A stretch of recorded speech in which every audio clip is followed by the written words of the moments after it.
Hello friends, welcome to online classes. मेरा नाम है रजत अग्रहरी। आज हम लोग का जो जीएस में चल रहा है पॉलिटी, उसमें हम लोग पिछली क्लास से आगे बात करेंगे। पिछली क्लास में हम लोगों ने राज्य विधानमंडल स्टेट लेजिस्लेचर को कंप्लीट किया था। विधान परिषद देखा, विधानसभा देखी। उसके बाद हम लोगों ने देखा था कि विधानसभा और विधान परिषद की शक्तियां क्या क्या हैं। इसके बाद फिर हमने विधान परिषद और राज्यसभा की भी तुलना देख ली थी, है ना। तो आज की क्लास में हम लोग उसके आगे आते हैं। आज की क्लास में कुछ महत्वपूर्ण मुद्दों पर बात करेंगे।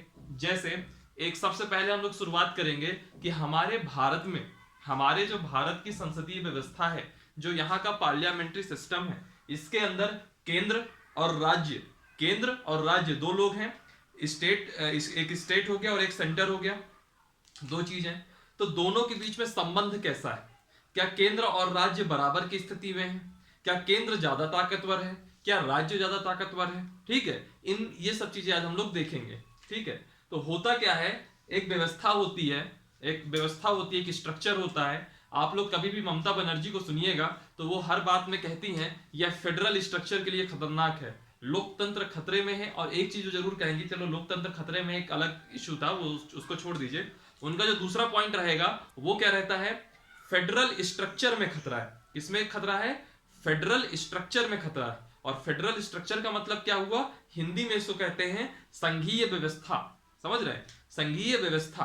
तो फेडरल स्ट्रक्चर है क्या, जनरल टर्म से पहले समझ लीजिए, बाकी फिर मैं डिटेल में थ्योरी में आऊंगा ही आऊंगा। जनरल शब्दों में अगर बात की जाए, साधारण शब्दों में बात की जाए, तो संघात्मक व्यवस्था का मतलब होता है कि एक केंद्र है, एक ताकत, एक दूसरी ताकत है राज्य। ठीक है, और वह दोनों जब एक तालमेल मिलाकर के एक व्यवस्था का संचालन करें, उसको हम, उस व्यवस्था को हम कहते हैं संघात्मक व्यवस्था। ठीक है, और इस संघात्मक व्यवस्था में जब हम पढ़ेंगे तो इसमें हम आगे देखेंगे जो अलग अलग शक्तियां हैं, जैसे कुछ प्रशासनिक शक्तियां हैं, कुछ वित्तीय शक्तियां हैं, कुछ कुछ आपकी विधायी शक्तियां हैं। तो इन सब में अलग अलग बंटवारा हो रखा होगा। केंद्र को अलग ताकत होगी, राज्य को अलग ताकत होगी, है ना। और वो जो दोनों ताकत होंगी वह एक दूसरे के पूरक की तरह आपको दिखेंगी। ये सब चीजें हम बाद में आएंगे। दरअसल होता क्या है कि केंद्र और राज्य, इन दोनों के बीच में दो तरीके के संबंध हम लोग लेके चलते हैं। एक होता है फेडरल स्ट्रक्चर और एक होता है यूनियन स्ट्रक्चर। फेडरल स्ट्रक्चर का मतलब होती है संघात्मक व्यवस्था, और एक होता है यूनियन स्ट्रक्चर। यूनियन स्ट्रक्चर का हिंदी में कहते हैं एकात्मक व्यवस्था। याद कीजिए, जब मैंने आपातकाल की शक्तियां, आपातकाल की राष्ट्रपति की शक्तियां देखी थी, तब भी मैंने बताया था कि जब आर्टिकल 352 के तहत इमरजेंसी लगी हो या 356 के तहत राष्ट्रपति शासन लगा हो, वैसी स्थिति में संसद राज्य सूची के विषय पर कानून बना सकती है, और जो व्यवस्था है वह संघात्मक से एकात्मक हो जाती है। समझ रहे हैं बात को? संघात्मक से एकात्मक हो जाना, यानी कि जो संघात्मक व्यवस्था थी वो कुछ अलग है और जो एकात्मक व्यवस्था है वो कुछ अलग है। तो आज सबसे पहले हम लोग यही चर्चा करेंगे कि वह संघात्मक व्यवस्था क्या है और वह एकात्मक व्यवस्था क्या है। ठीक है, तो सबसे पहले हम बात करते हैं संघात्मक, और संघात्मक को इंग्लिश में कहेंगे हम लोग फेडरल, और दूसरा है एकात्मक, और इसको इंग्लिश में कहेंगे यूनिटरी। ठीक है, इन दोनों के बीच का एक हम अंतर समझेंगे। ठीक है, और वो जो अंतर समझेंगे वह आपका बहुत महत्वपूर्ण है, उससे अक्सर क्वेश्चन बनता ही बनता है। ठीक है, फेडरल स्ट्रक्चर में क्या होता है? फेडरल स्ट्रक्चर पहले समझिए किस देश में है, तो वह देश की पिक्चर आपके दिमाग में चलेगी और उसके आधार पर आप अंतर करना समझ पाएंगे। तो जो फेडरल स्ट्रक्चर है वह आप लोग देखते हैं अमेरिका के संविधान में, यूएसए में। ठीक, और जो यूनियन स्ट्रक्चर है यह आप देखते हैं ब्रिटेन में, यह आप देखते हैं ब्रिटेन के संविधान में। अब बात आती है कि फेडरल स्ट्रक्चर का मतलब क्या है और एकात्मक व्यवस्था का क्या मतलब है। सुनिएगा, संघात्मक व्यवस्था में क्या होता है, यहां पे जो सेंटर है यानी कि जो केंद्र है और जो राज्य है वह एक बराबर स्थिति में होते हैं। यानी कि जो केंद्र के पास ताकत है वही राज्य के पास ताकत है। और जो एकात्मक व्यवस्था होती है इसमें क्या होता है कि केंद्र ज्यादा पावरफुल होता है कंपेयर टू राज्य। केंद्र के पास शक्तियां ज्यादा है। समझ रहे हैं? केंद्र के पास शक्तियां ज्यादा है। अब कुछ होते हैं, अब जैसे अब आप कहोगे कि हम यह कैसे तय करेंगे कि यह देश संघात्मक है या यह देश एकात्मक है, हम यह कैसे तय करेंगे? समझ रहे हैं? तो इसके लिए हमने बोला, इसके लिए हमने कहा कि कुछ 4-5 लक्षण होंगे। हम यहाँ 4 लक्षणों की बात करेंगे। वह 4 लक्षण जिस देश के संविधान में पाए जाएंगे उस देश के संविधान को हम संघात्मक कहेंगे। मैं बताता हूं, उन लक्षणों की बात करता हूं। सबसे पहले संघात्मक में देखिए, जो शक्तियां हैं, जितनी भी प्रकार की शक्तियां हैं, उनका केंद्र और राज्य, सेंट्रल और स्टेट, इन दोनों के बीच में एक संवैधानिक विभाजन होता है। शक्तियों का केंद्र तथा राज्यों के बीच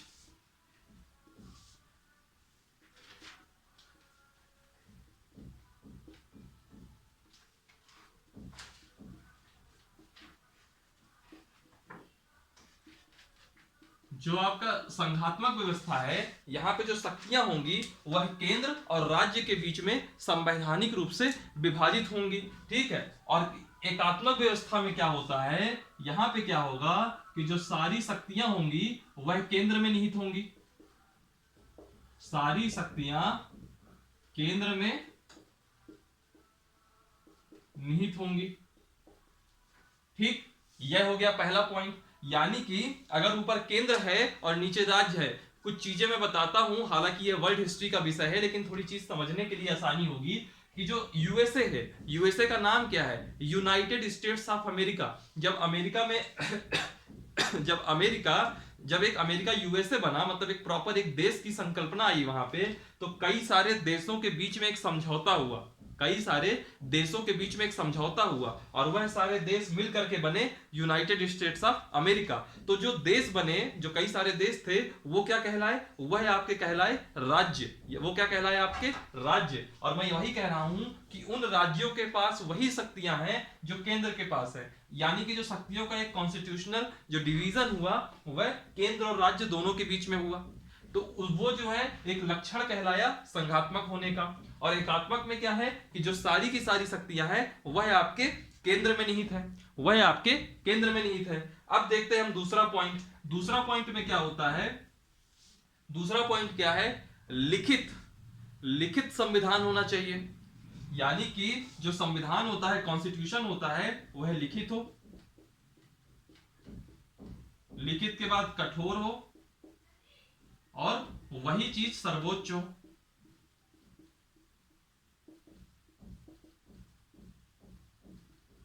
लिखित संविधान हो, वह संविधान कठोर हो और वही संविधान सर्वोच्च हो। ठीक है। लेकिन एकात्मक व्यवस्था में ऐसा आवश्यक नहीं है। आप देखते होंगे जो ब्रिटेन का संविधान है वह लिखित नहीं है। ब्रिटेन का संविधान लिखित नहीं है, लेकिन अमेरिका का संविधान लिखित है। ठीक है। एक तीसरा पॉइंट देख लीजिए। तीसरे पॉइंट में क्या होता है, स्वतंत्र और निष्पक्ष न्यायपालिका।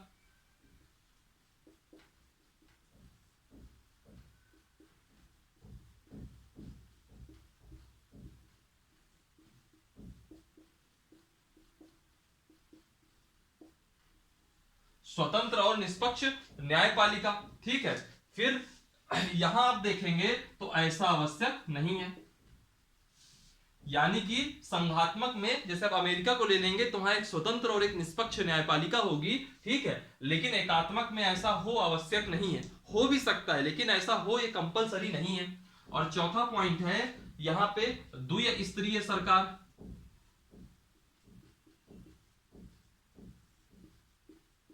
द्विस्तरीय सरकार का मतलब क्या होता है कि केंद्र के रेस्पेक्ट में देखेंगे तो एक अलग सरकार होगी, राज्य के रेस्पेक्ट में देखेंगे तो एक अलग सरकार होगी। और एकात्मक वाले में क्या होगा कि ऐसा आवश्यक नहीं है।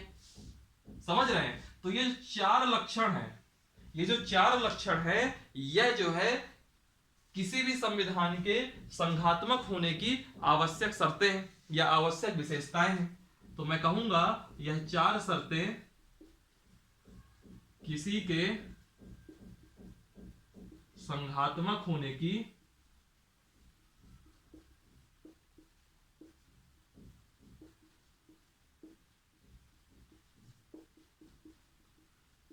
आवश्यक शर्तें। समझ रहे हैं। यानी कि ये जो 4 शर्तें हैं या ये 4 विशेषताएं हैं, अगर आपको ये कहना है कि इस देश का संविधान संघात्मक है, तो संघात्मक अगर आपको कहना है तो ये 4 शर्तें कंपलसरी हैं। तो अक्सर एग्जाम में आ जाता है कि संघात्मक होने की निम्न में से कौन सी शर्त है, या फिर पूछ लेगा कौन सी शर्त नहीं है। तो ये 4 ऑप्शन आपको हमेशा याद रखने हैं। कौन कौन से हैं मैं रिकॉल करवा देता हूं। शक्तियों का केंद्र और राज्य के बीच में एक संवैधानिक विभाजन हो, पहला। दूसरा, कठोर लिखित कठोर और सर्वोच्च संविधान हो। तीसरा, केंद्र और राज्य में अलग अलग सरकार यानी कि द्विस्तरीय सरकार हो। चौथा, स्वतंत्र और निष्पक्ष न्यायपालिका हो। तो ये जो 4 पॉइंट हैं, ये 4 जो विशेषताएं हैं, यह आपके किसी भी देश के संघात्मक होने की विशेषताएं होती हैं। ठीक है, यह तो मेन विशेषताएं हैं। फिर इसके बाद हम ये अनिवार्य विशेषताएं हो गई, इसके अलावा जो कुछ और विशेषता है यूएसए को लेकर के, अभी हम उनकी बात करते हैं। ये 4 पॉइंट आप स्क्रीनशॉट ले लीजिएगा, मैं इसको हटाता हूं।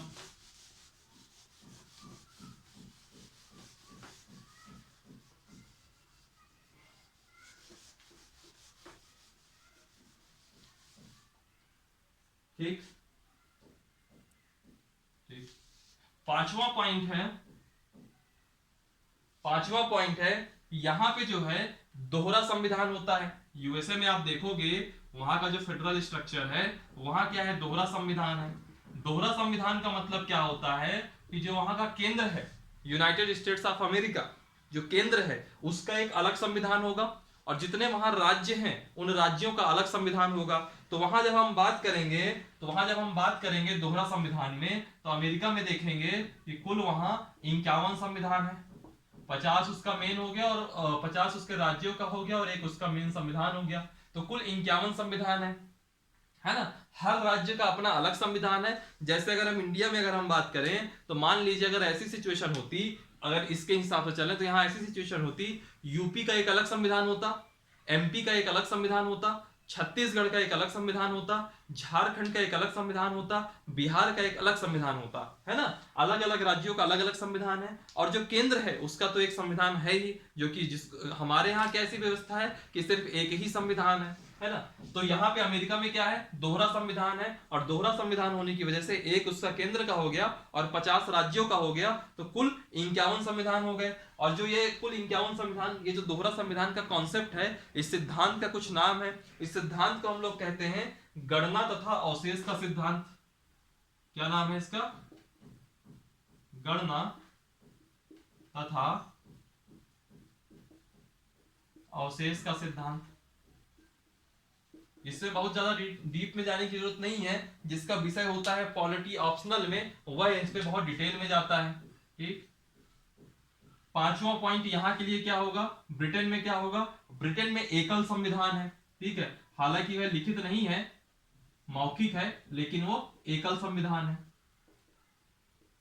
ठीक, ये हो गया। एक छठा पॉइंट आएगा नागरिकता। नागरिकता यहां पे क्या होती है, दोहरी नागरिकता होती है। यानी कि अगर आपको अमेरिका की नागरिकता चाहिए, तो पहले तो आपको वो सेंट्रल तो नागरिकता दे देगा, सिटीजनशिप देगा। उसके बाद आपको जिस राज्य में रहना है उस राज्य की भी आपको नागरिकता लेनी होगी। इंडिया का अगर एग्जांपल ले लें, तो यानी कि पहले हमको इंडिया की सिटीजनशिप लेनी पड़ जाए, और फिर बाद में हमको यहाँ अगर यूपी में रहना है तो यूपी की सिटीजनशिप लेनी पड़ जाए। तो वैसा कुछ यहाँ कॉन्सेप्ट है दोहरी नागरिकता। जबकि एकात्मक में ऐसा नहीं होता है। एकात्मक में क्या होती है, एकल नागरिकता। एकात्मक में क्या होता है, एकल नागरिकता। ठीक है, और यहां पे क्या होता है, एक चीज और देखिएगा, जैसे निर्वाचन हो गया, इलेक्शन हो गया, जो आपका लेखा परीक्षण हो गया, जिसको हम लोग क्या कहते हैं, याद करें जब अपने सीएजी वगैरह पढ़ा था तो लेखा परीक्षण, ऑडिटिंग वगैरह देखी थी, है ना। इन सब के लिए जो प्रशासन है, एडमिनिस्ट्रेशन है, यहाँ पे डबल लेयर होती है, दोहरा स्तर पाया जाता है, जबकि यहाँ पे एकल स्तर पाया जाता है। अभी इसका मैं मतलब बताता हूं आपको। निर्वाचन तथा लेखा परीक्षण,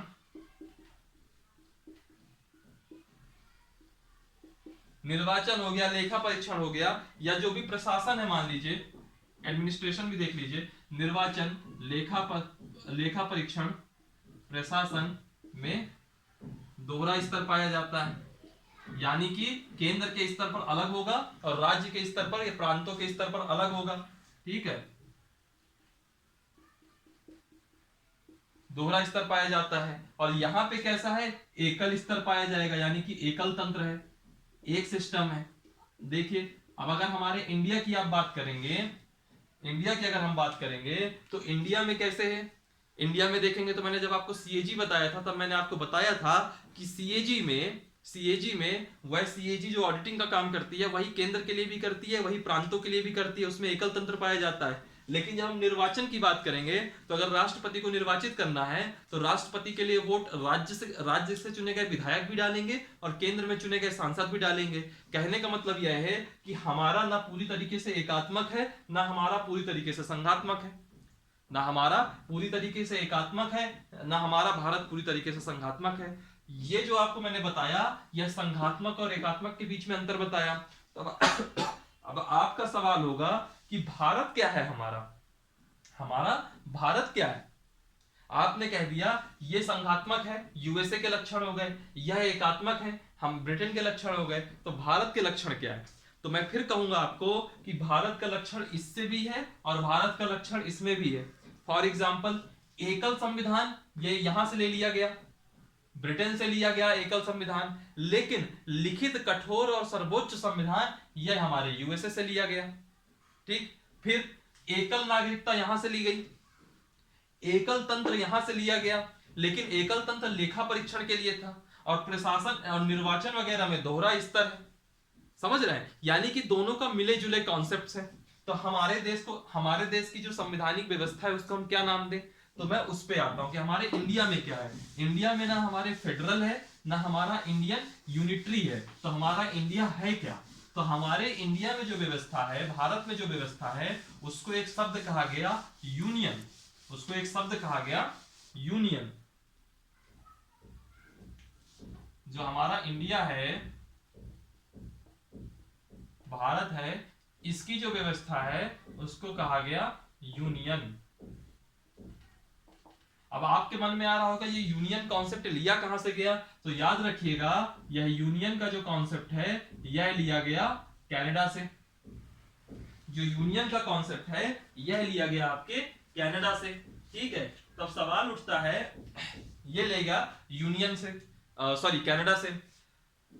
भारत का जो संघवाद है, जो भारत का संघवाद है, जो भारत का स्ट्रक्चर है, फेडरल स्ट्रक्चर है, भारत के संघवाद से संबंधित महत्वपूर्ण कथन। अक्सर एग्जाम में क्या आता है,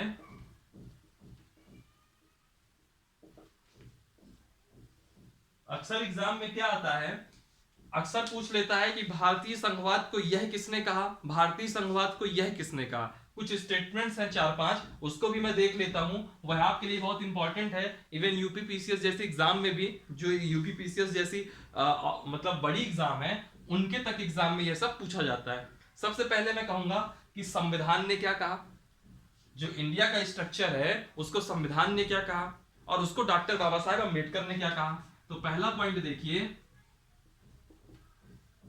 कि संविधान तथा अंबेडकर ने भारतीय संघवाद को क्या कहा। तो संविधान और अंबेडकर ने भारतीय संघवाद को क्या कहा, यूनियन। कभी भी पूछे कि जो इंडिया का स्ट्रक्चर है उसको यूनियन किसने कहा है, तो संविधान ने भी कहा है और बाबा साहेब अंबेडकर ने भी कहा है। फिर सवाल आता है कि एक व्यक्ति हैं केसी हुयर, इनका आपने नाम कई बार सुना होगा पहले भी। केसी हुयर ने भारत के संविधान को अध्ययन किया, तो इसके बाद इन्होंने किस टर्म का यूज किया, तो इन्होंने जिस टर्म का यूज किया उसका नाम था क्वाजी फेडरल, क्वाजी फेडरल। इसको हिंदी में कहा गया अर्ध संघात्मक, क्वाजी फेडरल, अर्ध संघात्मक। फिर एक तीसरा पॉइंट आ गया आइवर जेनिंग्स, इनकी भी चर्चा हम लोग एक बार पहले कर चुके हैं। आइवर जेनिंग्स, सवाल आया कि आइवर जेनिंग्स ने भारत के इस व्यवस्था को क्या नाम दिया। तो ये इन सब लोगों ने हमारे संविधान को पहले पढ़ा और संविधान का अध्ययन किया। संविधान को पढ़ने के बाद इन्होंने उसकी विशेषताओं के तौर पर एक टर्मिनोलॉजी दी, उसको हम देख रहे हैं। संविधान और अंबेडकर ने उसको यूनियन कहा, केसी वियर ने उसको क्वाजी फेडरल कहा और आइवर जेनिंग्स ने कहा एकात्मक लक्षणों वाला संघ। एकात्मक लक्षणों वाला संघ।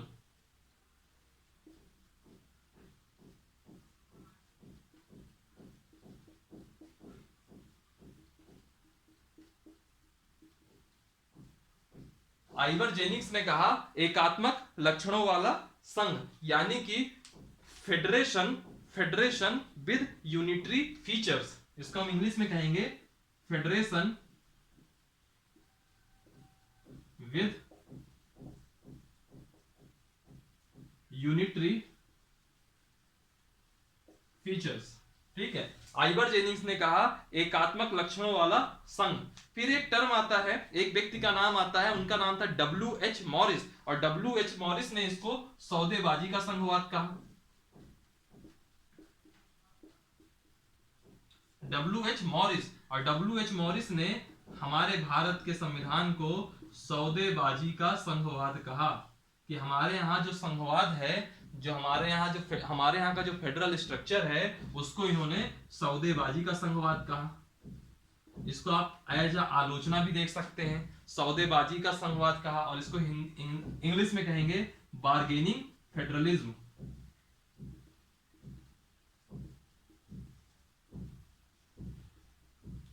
Bargaining federalism W.H. मॉरिस ने कहा। फिर एक अक्सर बहुत इंपॉर्टेंट है, ग्रेनविल ऑस्टिन ने क्या कहा। ये अक्सर एग्जाम में आया है, एक बार अभी यूपी पीसीएस में भी आ गया था कि क्वेश्चन ये आया था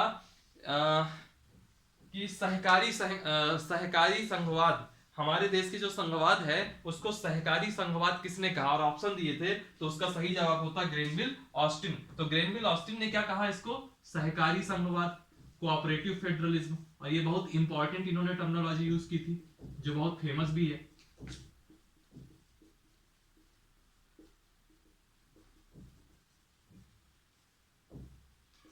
कोऑपरेटिव फेडरलिज्म। ठीक है, मतलब कहने का यह कुछ 5 स्टेटमेंट्स हैं, इनको आप लोग जरूर देख लीजिएगा, यह आपकी बहुत इंपॉर्टेंट है। इसमें क्या हुआ कि संविधान और अंबेडकर ने यूनियन कहा, केसी वियर ने क्वाजी फेडरल यानी कि अर्ध संघात्मक कहा, इसके बाद आइवर जेनिंग्स ने एकात्मक लक्षणों वाला संघ कहा, W.H. मॉरिस ने इसको सौदेबाजी का संघवाद यानी कि बार्गेनिंग फेडरलिज्म कहा, और ग्रेनविल ऑस्टिन ने इसको सहकारी संघवाद कहा। सवाल उठता है, इसका आप लोग स्क्रीनशॉट ले लीजिएगा, ये बहुत इंपॉर्टेंट है। ठीक है, अब एक मेंस का टॉपिक है, उसको भी मैं थोड़ा सा चर्चा कर देता हूं। सवाल उठा कि आपने ग्रेनविल ऑस्टिन ने इसको सहकारी संघवाद कहा, आप इसको क्या कहेंगे। ग्रेनविल ऑस्टिन ने इसको सहकारी संघवाद कहा और आप इसको क्या कहेंगे। तो सहकारी संघवाद में क्या होता है कि जो भारत के जो संविधान निर्माता थे, उन्होंने संघात्मक प्रणाली को तो अपनाया, इन्होंने केंद्र को भी अपनाया, प्रांत को भी अपनाया, लेकिन केंद्र को जो है प्रांतों के ऊपर इन्होंने वरीयता दी, इन्होंने केंद्र को प्रांतों के ऊपर वरीयता दी। और इस संदर्भ में इन्होंने ना अमेरिका को फॉलो किया, ना ही ब्रिटेन को फॉलो किया, इन्होंने फॉलो किसको किया, कनाडा को फॉलो किया। और कनाडा से एक शब्द लिया, कनाडा की व्यवस्था को अपनाया और उस शब्द का नाम लिया यूनियन। दरअसल क्या है कि भारत में जो ये संघात्मक प्रणाली अपनाई गई है, यह अपने आप में थोड़ी विशिष्ट है, यूनिक है, और इसको अपनाने के पीछे कुछ रीजन है। रीजन क्या है कि जो भारत की एक पृष्ठभूमि है, चाहे वह उसकी भौगोलिक पृष्ठभूमि हो, चाहे वह सांस्कृतिक हो, चाहे वह ऐतिहासिक हो, तो जो भारत की पृष्ठभूमि है वह अपने आप में अलग है। ठीक है, यहाँ की पृष्ठभूमि बिल्कुल अलग है। हमारे यहाँ क्या है, भयंकर डाइवर्सिटी है, बहुत ही ज्यादा विविधताएं हैं, अनेक भाषाएं हैं, धर्म है, क्षेत्र हैं। तो ऐसी स्थिति में क्या होता है कि भारत में आप यूनिटरी सिस्टम नहीं अपना सकते, भारत में संघवाद को अपनाना जरूरी था, संघवाद को अपनाना जरूरी माना गया, यानी कि केंद्र को प्रेफरेंस देना, केंद्र के पक्ष में झुकाव देना, यह जरूरी माना गया। क्यों? क्योंकि भारत में इतनी डाइवर्सिटीज हैं कि अगर केंद्र और राज्य दोनों को बिल्कुल बराबर कर देंगे तो वैसी स्थिति में यहाँ अलग अलग राज्य अपने आप को देश बनाने का सोच रहे हैं। समझ रहे हैं मेरी बात को? तो यहाँ विविधताओं के ज्यादा होने की वजह से, डाइवर्सिटीज के ज्यादा होने की वजह से संघात्मक व्यवस्था, फेडरल स्ट्रक्चर अपनाना जरूरी माना गया। ताकि जो हमारे यहाँ की डाइवर्सिटी है इसको सुरक्षित रखा जा सके। लेकिन लेकिन इस डाइवर्सिटी के कारण जो अलगाववाद है, जो क्षेत्रीय विषमताएं हैं, उनको नियंत्रण करने के लिए एक मजबूत केंद्र सरकार की आवश्यकता हुई। तो उस वजह से यहाँ पे हमारे जो यूनियन सिस्टम है इसमें केंद्र को थोड़ा मजबूत रखा गया। और ऐतिहासिक दृष्टि से यह भी देखेंगे आप कि जो अमेरिका का जो संघवाद है वह क्या हुआ। अमेरिका का संघवाद, कई सारे स्वतंत्र देश थे, कई सारे स्वतंत्र देशों के बीच में समझौता हुआ, तो वहां प्रांतों को मजबूत स्थिति दी गई। लेकिन जो भारत का संघवाद है वह स्वतंत्र देशों के बीच कोई समझौता नहीं है, बल्कि ऐतिहासिक दृष्टि से भारत एक एकात्मक देश रहा है, जिसको हम लोगों ने संघ का स्वरूप दिया। भारत को अगर हम पहले देखेंगे तो एक प्रकार से वो यूनिटरी सिस्टम रहा। अगर हम हिस्टोरिकल दृष्टि से देखेंगे, इसको हमने बाद में इसको एक फेडरल स्ट्रक्चर दिया। तो संविधान निर्माताओं ने भारत के अल्प विकास और पिछड़ापन को दूर करने के लिए एक मजबूत केंद्रीय सरकार की स्थापना करी। ठीक है, तो इस प्रकार हम कहेंगे कि जो भारत की व्यवस्था में परिसंघवाद है, फेडरल है, उसके मूल लक्षण होते हुए भी इसमें एकात्मक तत्व तो पाए जाते हैं। ये मैंने तभी बताया था जब मैंने आपको दोनों डिफरेंस बताया कि यूनियन में भी कुछ तत्व हैं जो भारत में लिए गए हैं और जो फेडरल के हैं वो तो है ही। ठीक है, इससे यह आप निष्कर्ष नहीं निकाल सकते कि भारत एक गैर संघीय देश है। भारत संघीय देश है, लेकिन केंद्र को थोड़ा झुकाव ज्यादा दिया गया है केंद्र के पक्ष में, ताकि जो हमारे यहाँ की डाइवर्सिटीज है वह सुरक्षित रखी जा सके। ठीक है, तो हम ये कहेंगे कि भारत को आप एक गैर संघीय देश नहीं कह सकते, बल्कि आप यह कहेंगे कि भारत जो है संघीय देश है, बल्कि इसकी जो संघात्मक व्यवस्था है वो अपने आप में एक यूनिक है, विशिष्ट है, जो कि भारत जैसे देश या भारत जैसे विविधता वाले देश के लिए बहुत ही ज्यादा आवश्यक है। ठीक है, ये कॉन्सेप्ट हुआ, ये चीज हो गई। अब ये सहकारी संघवाद को जो मैंने अभी आपको लेक्चर दिया 5 मिनट का, यह पूरा का पूरा लेक्चर वैसे आपको लिखना चाहिए। ठीक है, लेकिन मैं यहाँ लिखाने बैठूंगा तो उसमें टाइम बहुत वेस्ट होगा, और वह आपका मेंस का टॉपिक भी है, इसलिए मैंने सिर्फ उसमें आपको चर्चा करी और उस टॉपिक को यहीं पे छोड़ दिया। तो ऐसे करके हम लोगों ने समझा हमारे देश का संघात्मक व्यवस्था। तो वापस से रिकॉल कर लेते हैं फटाक से। सबसे पहले हमने देखा संघात्मक और एकात्मक इन दोनों व्यवस्थाओं को समझा। फिर हमने यह देखा कि हमारा जो संविधान है उसमें संघात्मक लक्षण भी है, एकात्मक लक्षण भी है। ठीक है, तो उसको हम क्या नाम दें? तो हमने उसको क्या नाम दिया? हमारे यहाँ की जो संघात्मक व्यवस्था है उसको हमने नाम दिया यूनियन। और ये कहां से लिया गया? ये लिया गया कनाडा से। और इसको अपनाने के पीछे वजह क्या थी? वजह यह थी कि हमारे यहाँ विविधताएं बहुत है। अगर हम संघ अपना लेते, यानी कि केंद्र और राज्य को बराबर ताकत दे देते, तो वैसी स्थिति में डाइवर्सिटी ज्यादा होने की वजह से, विविधताएं ज्यादा होने की वजह से राज्यों में अलगाववाद जैसी स्थिति बनती, जो कि हमारे देश की एकता के लिए खतरनाक होती। तो वैसी स्थिति में एक मजबूत केंद्र सरकार की आवश्यकता हुई। तो हमारे यहाँ संघात्मक व्यवस्था तो अपनाई गई, लेकिन केंद्र को ज्यादा मजबूत किया गया। तो ऐसी स्थिति में हमारे देश की जो इंटीग्रिटी है वह बनी रहे। ठीक है, तो हम यह कहेंगे कि भारत जैसे विविधता वाले देश के लिए एक विशिष्ट संघात्मक व्यवस्था को अपनाने की आवश्यकता पड़ी, जिसको इसलिए हमने यूनियन को अपनाया। ठीक है, फिर हमने ये कहा कि भारत के संघवाद से संबंधित कुछ कथन, तो हम देखेंगे संविधान और अंबेडकर ने यूनियन कहा, केसी व्हीलर ने क्वाजी फेडरल कहा, अर्ध संघात्मक कहा, आइवर जेनिंग्स ने एकात्मक लक्षणों वाला संघ कहा, डब्ल्यू.एच. मॉरिस ने सौदेबाज का संघवाद कहा, और ग्रेनविल ऑस्टिन ने सहकारी संघवाद कहा। इसमें ग्रेनविल ऑस्टिन का ये स्टेटमेंट बहुत इंपॉर्टेंट है कि संघवाद है और साथ में इन दोनों केंद्र और राज्य के बीच में एक कोऑपरेशन भी है, यानी कि दोनों एक दूसरे के पूरक के रूप में काम कर रहे हैं, ना कि एक दूसरे के विरोधी के रूप में। ठीक है, लेकिन अब समस्या बात ये होती है कि एक केंद्र है, भारत देश को हमको चलाना है, तो भारत देश को चलाने के लिए एक केंद्र बन गया, सेंटर बन गया, और कई सारे राज्य हैं, जैसे इस समय 28 राज्य हैं, है ना? केंद्र भी है, राज्य है। तो सवाल उठा, एक केंद्र है, इतने सारे राज्य हैं, तो इतने सारे राज्य को मैं गोली मारता हूं, सिर्फ एक राज्य लेके चलता हूं। मान लीजिए सेंटर है, मान लीजिए एक प्रदेश है, उस प्रदेश का नाम है उत्तर प्रदेश। संचालन करना है हमको उत्तर प्रदेश राज्य का, है ना? तो उत्तर प्रदेश का संचालन, और उत्तर प्रदेश का संचालन हो कैसे? वहां किसकी बात मानी जाएगी? केंद्र की बात मानी जाए कि राज्य की बात मानी जाए? और अगर किसी पॉइंट पे राज्य और केंद्र के बीच में विरोधाभास हो गया, वैसी स्थिति में किसकी बात मानी जाएगी, है ना? तो इसमें क्या होता है, शक्तियां हैं अलग अलग, कई सारी शक्तियां होती हैं, उन शक्तियों का बंटवारा किया गया कि केंद्र के पास ये रहेगी, राज्य के पास ये रहेगी, और कुछ शक्तियां हैं जो दोनों के पास रहेगी, जिससे कि उस प्रदेश की जो व्यवस्था है वह सुचारू रूप से संचालित रहे। ठीक है, तो होता क्या है, हम चार तरीकों की शक्तियों की बात करेंगे, और जो चार तरीकों की हम शक्तियों की बात करेंगे वही केंद्र और राज्य के बीच में संबंध समझने के लिए महत्वपूर्ण भी रहेगा। पहला हम बात करेंगे विधायी शक्तियों की, कि विधायी शक्तियों में, विधायी शक्ति का मतलब क्या होता है, कानून लागू करने की शक्ति। तो हम उसमें यह देखेंगे किस विषय पे केंद्र कानून बनाता है, किस विषय पर राज्य कानून बनाता है, राज्य का कानून कहां कहां लागू होता है और केंद्र का कानून कहां कहां लागू होता है। फिर इसके बाद हम लोग देखेंगे प्रशासनिक शक्ति। प्रशासनिक शक्ति का मतलब क्या है कि मेरे पास भी एडमिनिस्ट्रेशन पावर है एज अ स्टेट, और सेंटर के पास भी एडमिनिस्ट्रेशन पावर है एज अ सेंटर। तो समस्या क्या है कि, समस्या नहीं, यहाँ पे बोलूंगा समझना क्या है, समझना ये है कि स्टेट का जो एडमिनिस्ट्रेशन है वो कहाँ रहेगा और जो केंद्र का एडमिनिस्ट्रेशन है वो कहाँ रहेगा। और तीसरी शक्ति हम देखेंगे वित्तीय शक्ति, फाइनेंशियल। और वित्तीय शक्ति में सबसे मेन क्या है, टैक्स। क्या है, पैसा, टैक्स, कर।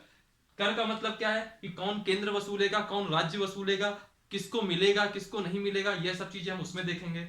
और एक चौथी शक्ति होती है न्यायिक शक्ति। ठीक है, तो हम न्यायिक शक्ति को इसलिए नहीं पढ़ेंगे क्योंकि जो हमारे संविधान में व्यवस्था की गई है वो न्यायिक शक्ति वह एकल है। एकल का मतलब क्या है, वह केंद्र के कानून भी लागू कराती है और वही न्यायिक व्यवस्था हमारे राज्य के कानून को भी लागू कराती है। तो न्यायिक व्यवस्था के बीच में किसी भी प्रकार का केंद्र और राज्य को लेकर के बंटवारा नहीं। ठीक है, तो जब हम न्यायालय पढ़ेंगे तो हम बहुत अच्छे से देखेंगे कि जैसे कि एक सुप्रीम कोर्ट ने जो वर्डिक्ट दिया वो ऑटोमेटिकली पूरे देश में लागू हो जाता है, और जो हाई कोर्ट का वर्डिक्ट है वह भी एक मिसाल बनता है जो कि उस राज्य में लागू होता है। ठीक है, तो न्यायिक व्यवस्थाओं को हम बंटवारे के तौर पे नहीं देखेंगे, यहाँ बंटवारे के तौर पे हम तीन शक्तियां देखेंगे, एक विधायी शक्तियों का, एक केंद्रीय और एक प्रशासनिक शक्तियों का, और एक वित्तीय शक्तियों का। तो इनको हम समझते हैं, और इस टॉपिक का हम नाम देखते हैं केंद्र राज्य संबंध। क्या नाम देखते हैं हम, केंद्र राज्य संबंध। इसको इंग्लिश में कहेंगे सेंटर स्टेट रिलेशनशिप। ठीक, सेंटर स्टेट रिलेशनशिप। इसके अंतर्गत हम तीन संबंध देखेंगे। सबसे पहले हम देखेंगे विधायी संबंध, केंद्र और राज्यों के बीच में विधायी संबंध कैसे हैं। इसके बाद हम देखेंगे, विधायी संबंध के बाद हम देखेंगे प्रशासनिक संबंध, कि केंद्र और राज्य के बीच में प्रशासनिक संबंध कैसे हैं। और लास्ट में हम देखेंगे वित्तीय संबंध, कि केंद्र और राज्य के बीच में वित्तीय संबंध कैसे हैं। ठीक, यह तीन संबंध हम देखेंगे। जो विधायी संबंध है केंद्र और राज्य के बीच में, यह संविधान के भाग 11 में, पार्ट 11 में, संविधान के भाग 11 में चैप्टर 1 अध्याय 1 में दिया गया है। संविधान का भाग 11 अध्याय 1, केंद्र और राज्य के बीच में विधायी संबंध। जो प्रशासनिक संबंध है यह भी संविधान के भाग 11 में है, लेकिन जो चैप्टर है, अध्याय है, वह अध्याय कौन सा है, 2, अध्याय नंबर 2। और जो वित्तीय संबंध है वह संविधान के भाग 12 में दिया गया है। ठीक है, तो हमको संविधान का पार्ट 11 और संविधान का पार्ट 12 यहां कंप्लीट करना है। ठीक है, विधायी संबंध जो हम सबसे पहले हम देखेंगे, विधायी संबंध भाग 11 अध्याय 1 में यह आपका दिया हुआ है आर्टिकल 245 से लेकर के आर्टिकल 255 तक। ये इतना इंपॉर्टेंट नहीं है, लेकिन आप ये जरूर याद रखिएगा भाग 11 अध्याय 1, क्योंकि अक्सर क्वेश्चन इसी से बन जाता है। ठीक है, तो हम सबसे पहले हम देखते हैं केंद्र और राज्य के बीच में विधायी संबंध किस प्रकार से है। ठीक है, तो सबसे पहले आता है केंद्र और राज्य के बीच में विधायी संबंध। आज की क्लास में सिर्फ विधायी संबंध ही हो पाएगा। जो आपके क्या नाम है उनका, प्रशासनिक संबंध और वित्तीय संबंध है, वो हम लोग नेक्स्ट क्लास में देखेंगे। सबसे पहले आज हम बात करेंगे विधायी संबंध केंद्र और राज्य के बीच में। ठीक, विधायी संबंध केंद्र और राज्य के बीच में। तो होता क्या है, विधायी संबंध, विधायिका जब हमने पढ़ी थी सबसे पहली क्लास में, विधायिका का काम क्या होता है, कानून लागू करना। तो विधायिका भी कहीं ना कहीं उसी से संबंध होगा। कहने का मतलब यह है कि विधायिका का मतलब, यहां पे हम ये देखेंगे कि जो विधायी शक्तियां हैं, विधायी शक्तियां हैं उनका बंटवारा केंद्र और राज्य के बीच में किस प्रकार से हुआ है। यानी कि हम यहां क्या समझने की कोशिश करेंगे कि जो विधायी शक्तियां हैं उनका वितरण किस हिसाब से हुआ है।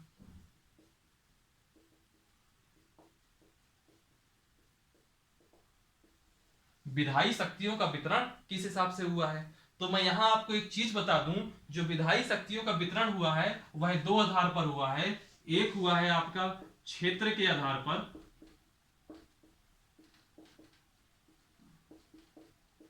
और एक हुआ है आपका विषय के आधार पर। ठीक, अब इन दोनों का मतलब समझ लीजिए। क्षेत्र के आधार पर का मतलब यह है कि जो राज्य का कानून है, मैं साधारण भाषा में आपको समझा रहा हूं, क्षेत्र के आधार पर विधायी शक्तियों के वितरण का मतलब है कि जो राज्य का कानून है, प्रांतों का कानून है, वह कहां तक लागू होगा, और जो देश का केंद्र का कानून है वह कहां तक लागू होगा। मान लीजिए योगी आदित्यनाथ यानी कि यूपी सरकार ने एक कानून बनाया। अब मान लीजिए यूपी सरकार ने लव जिहाद के ऊपर एक कानून बनाया, तो वह लव जिहाद का कानून कहां तक लागू होगा। क्या उस कानून के आधार पर एमपी के किसी व्यक्ति को टारगेट किया जा सकता है क्या? बिल्कुल नहीं कर सकते। कर सकते हैं या नहीं कर सकते वो अभी मैं आगे जब डिस्कस करूंगा तो आपको बताऊंगा।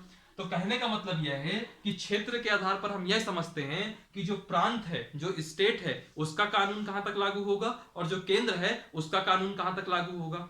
फिर इसके बाद विषय के आधार पर हम यह समझेंगे कि किन किन विषयों पर केंद्र कानून बना सकता है, किन किन विषयों पर राज्य कानून बना सकता है, और किन किन विषयों पर केंद्र और राज्य दोनों कानून बना सकते हैं। तो सबसे पहले हम बात करेंगे क्षेत्र के आधार पर। क्षेत्र के आधार पर विधायी शक्तियों का वितरण कैसे हुआ, सबसे पहले यह देख लेते हैं। तो इसमें हम सबसे पहले क्या देखेंगे, एक देखेंगे राज्य की स्थिति और एक देखेंगे केंद्र की स्थिति। यहां हम बात करेंगे केंद्र की और यहां हम बात करेंगे राज्य की। ठीक, तो याद रखिएगा जो प्रांत का कानून है यानी कि जो राज्य का कानून है वह सिर्फ प्रांत की सीमा तक रहेगा। यानी कि इसका मतलब क्या हुआ कि जो स्टेट यानी कि जो प्रांत है, जो प्रांत का कानून है वह केवल उस प्रांत में ही लागू होगा। अगर योगी जी ने एक केवल प्रांत में लागू होगा।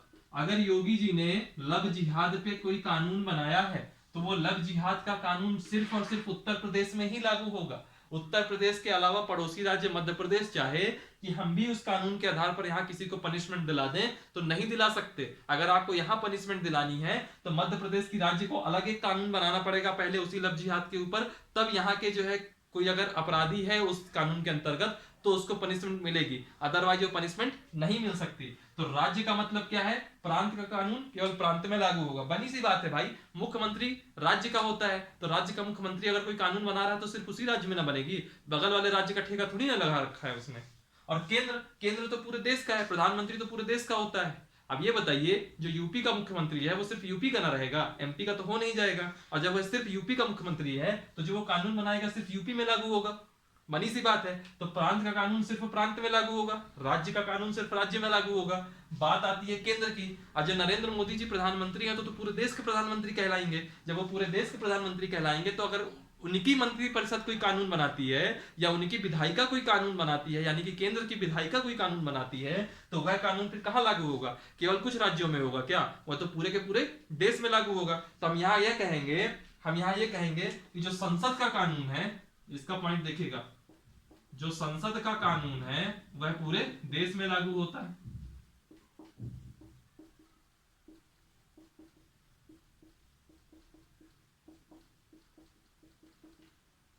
अगर मोदी जी ने ये कहा कि एक कानून है हम यह बना रहे हैं तो वह यूपी में भी लागू होगा, वह एमपी में भी लागू होगा, वह छत्तीसगढ़ में भी लागू होगा, वह तमिलनाडु में भी लागू होगा, और आज की डेट पे तो वो जम्मू कश्मीर में भी लागू होगा। ठीक है, तो संसद का कानून पूरे देश में लागू होता है। एक चीज और याद रखिएगा, जो संसद है उसको राज्य क्षेत्रातीत विधायन की भी शक्ति है, समझिएगा।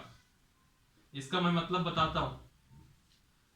संसद को राज्य क्षेत्रातीत विधायन की शक्ति है।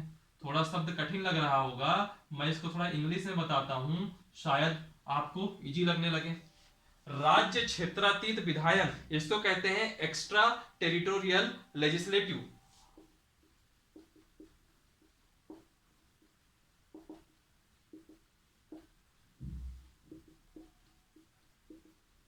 Extra territorial legislative. अब आपके मन में आ रहा होगा ये कुछ कम कठिन शब्द था क्या जो ये आ गया, तो इसका मतलब क्या होता है वह समझिए। जैसे इसका अर्थ क्या होता है, जैसे मान लीजिए मैं इस समय कहाँ हूं, मध्य प्रदेश में हूं।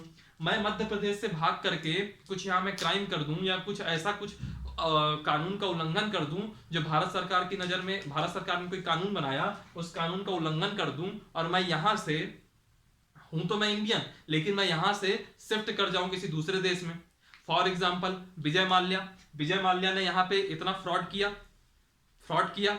मेहुल चौकसी, नीरव मोदी, किसी का एग्जांपल ले लीजिए, इन लोगों ने यहाँ फ्रॉड किया, फ्रॉड करके दूसरे देशों में जाकर के बस गए, कोई एंटीगुआ में बस गया, कोई ब्रिटेन में, लंदन में बसा हुआ है, ठीक है, वो वहां जाके बस गए। लेकिन इसका मतलब यह नहीं है कि वो लोग हमारे यहाँ के आरोप से अब बरी हो गए। अगर वह भारतीय नागरिक हैं तो वो चाहे इस दुनिया के किसी कोने में चले जाएं, अगर उन्होंने हमारे कानून का उल्लंघन किया है तो उनको सजा मिलेगी। दूसरे शब्दों में सुनिए जो यहाँ लिखा हुआ है, मतलब यह है कि कोई भी भारतीय, भले चाहे वो भारत में रहे या भारत से बाहर रहे, अगर उसके पास भारत की नागरिकता है, इंडियन सिटीजनशिप है, तो उस पर भी संसद के द्वारा बनाया गया कानून लागू होगा। यह मतलब है राज्य संसद को राज्य क्षेत्रातीत विधायन की शक्ति का मतलब, यानी कि जो संसद का कानून है वह भारत से बाहर रहने वाले भारतीयों पर भी लागू होता है। इसका मतलब लिख देता हूं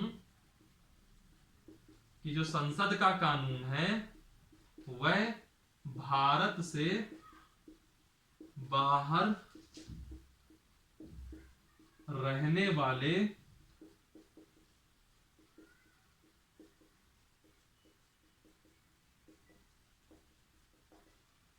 भारतीयों पर भी लागू होता है। समझ रहे हैं बात को? जो संसद का कानून है वह भारत से बाहर रहने वाले भारतीयों पर भी लागू होता है। ये मतलब है आपका एक्स्ट्रा टेरिटोरियल लेजिस्लेटिव का। तो विधायी शक्तियों का वितरण हम देख रहे थे। हमने क्या बोला, हमको 3 तरीके के संबंध देखना है केंद्र और राज्य के बीच में। पहला देखना है विधायी संबंध, दूसरा देखना है प्रशासनिक संबंध, और तीसरा देखना है वित्तीय संबंध। विधायी संबंध हम आज देखेंगे, नहीं तो सारे संबंध आज देखने बैठेंगे तो क्लास बहुत लंबी हो जाएगी और हो सकता है शायद विधायी संबंध भी पूरा ना हो पाए। ठीक है, तो विधायी संबंध में हमने क्या देखा कि केंद्र और राज्य के बीच में विधायी शक्तियों का वितरण किस प्रकार है। तो पहले हमने देखा क्षेत्र के आधार पर, फिर उसके बाद हम देखेंगे विषय के आधार पर। क्षेत्र के आधार पर क्या निकला कि केंद्र और राज्य दोनों को कैसी कैसी शक्तियां दी गई है। तो राज्य के लिए यह शक्ति है कि जो राज्य का कानून होगा वह सिर्फ उसी राज्य में लागू होगा। यूपी अगर कोई कानून बनाएगी तो सिर्फ यूपी में लागू होगा। और केंद्र के पास क्या पावर है कि जो संसद कोई कानून बनाएगी वह पूरे के पूरे देश में लागू रहेगा। साथ ही संसद को राज्य क्षेत्रातीत विधायन यानी कि एक्स्ट्रा टेरिटोरियल लेजिस्लेटिव की पावर दी गई है। इसका मतलब यह है कि भारत से बाहर रहने वाले जो इंडियन है, भारतीय है, यानी कि जिनके पास अभी भी हमारी सिटीजनशिप है। अब ये मत कहिए कमला देवी हैरिस पे जो वहां की अमेरिका की उपराष्ट्रपति बनी है उनके ऊपर भी हमारा कानून लागू होगा। उनके पास अब इंडियन सिटीजनशिप नहीं है, उनके पास सिर्फ अमेरिका की सिटीजनशिप है। उनकी बात नहीं कर रहे, हम बात कर रहे हैं उनकी जो भारत से बाहर रहने वाले भारतीय नागरिक हैं, उन पर भी हमारे देश का कानून या संसद का कानून लागू होगा। यह है क्षेत्र के आधार पर विधायी शक्तियों का वितरण। फिर इसके बाद आता है विषय के आधार पर वितरण। विषय के आधार पर भी देख लीजिए, इनका आप लोग प्रॉपर नोट्स बनाइएगा या फिर स्क्रीनशॉट ले लीजिएगा। जो भी आज आप पढ़ रहे हैं ये सब बहुत इंपॉर्टेंट टॉपिक हैं, ये आपके अक्सर एग्जाम में पूछे जाते हैं, है ना। अब जैसे विषय के आधार पर है तो विषय के आधार पर कुछ नहीं पूछेगा तो यही पूछ लेगा कितने विषयों पर केंद्र कानून बना सकता है, कितने विषयों पर राज्य कानून बना सकता है, कितने विषयों पर दोनों कानून बना सकते हैं। तो समझिएगा होता क्या है, मैं एक टेबल बनाता हूं। 3 प्रकार के कानून होते हैं। एक संघ सूची के कानून, 3 प्रकार के विषय होते हैं जिस पर कानून बनते हैं। एक होता है संघ सूची का विषय, एक होता है राज्य सूची का विषय, और एक होता है समवर्ती सूची का विषय। तो हम एक टेबल बनाएंगे। पहला टेबल है कि उस सूची का क्या नाम है, ठीक, ये हो गया। दूसरी चीज हम यह देखेंगे कि उस सूची पर कानून कौन बना रहा है, यानी कि विधि निर्माता। राज्य बनाएगा कि केंद्र बनाएगा कि दोनों बनाएंगे, है ना, ये हो गया विधि निर्माता। अब यह देखेंगे कि उस सूची में विषय कितने हैं, विषय की संख्या,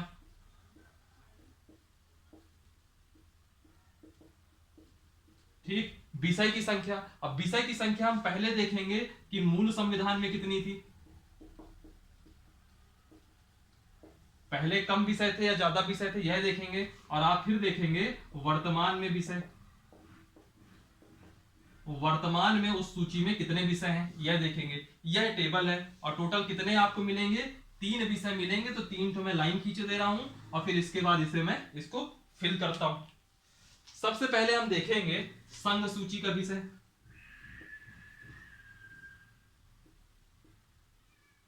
संघ सूची का विषय, जब नाम ही इसका संघ सूची है, यानी कि संघ का मतलब मैं यहां सीनियर में चला जाऊं केंद्र, तो यहां का विधि निर्माण कौन करेगा, केंद्र करेगी। ठीक, फिर एक होता है राज्य सूची। जब नाम ही इसका राज्य है तो इसमें कौन कानून बनाएगा, राज्य कानून बनाएगा। कौन सा, इसमें बहुत ज्यादा याद करने की दिक्कत है। फिर एक सूची होती है समवर्ती।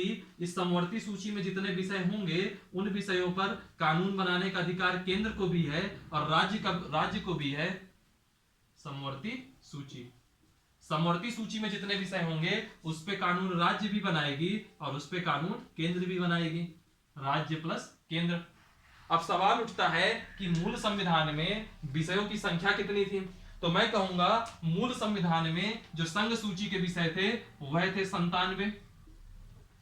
ठीक, राज्य सूची में 66 विषय थे। ठीक, और समवर्ती सूची में 47 विषय थे। 97, 66 और 47। अब इसको याद करने का एक तरीका बताता हूं कि वर्तमान में विषय कितने थे। भाई केंद्र है, केंद्र का मतलब क्या होता है, ताकतवर, यानी कि समय के साथ उसके विषय थोड़े बहुत तो बढ़े ही होंगे। तो 97 से कितना बढ़ा दें, कितना बढ़ा दें, इतना बढ़ा दो कि भाई पूरा पूरा हो जाए, यानी कि 97 से बढ़कर के अभी कितने हो गए, पूरा पूरा 100 विषय हो गए। 97 से बढ़ा करके पूरा पूरा 100 हो गए। दिन ब दिन हम किसकी बात करते हैं, फेडरल स्ट्रक्चर, यानी कि केंद्र और राज्य एक साथ, और केंद्र और राज्य एक साथ किसमें कानून बनाते हैं, समवर्ती सूची में। तो समवर्ती सूची के विषय अगर शुरू में 47 थे और अगर हम इसको ज्यादा बल देते हैं, यानी कि इसमें कुछ विषय बढ़ गए होंगे, तो हम कितना बढ़ा मान ले, मान लो 5 बढ़ा दिए, यानी कि अभी इसमें वर्तमान में कितनी संख्या है इसकी, 47 और 5 52। अगर यहाँ 5 बढ़ रहे हैं, ये मैं याद करने का तरीका बता रहा हूँ, कोई कॉन्सेप्ट नहीं बता रहा हूँ। 47 में से 5 बढ़ रहे हैं तो यहाँ पे राज्य सूची में जितने विषय पहले 66 थे, राज्य को वैसे भी हम दबाते हैं, कमजोर कर देते हैं, चलो 5 घटा दो, यानी कि यहाँ 61 विषय। ये हो गई आपकी टेबल। संघ सूची कानून बनाएगा केंद्र, पहले 97 विषय थे मूल संविधान में, आज की डेट में 100 विषय। राज्य सूची कानून बनाएगा राज्य, पहले 66 विषय थे, अब 61 विषय बचे हैं। समवर्ती सूची, इसमें राज्य और केंद्र दोनों कानून बनाएंगे, पहले 47 विषय थे और आज की डेट में इसमें 52 विषय।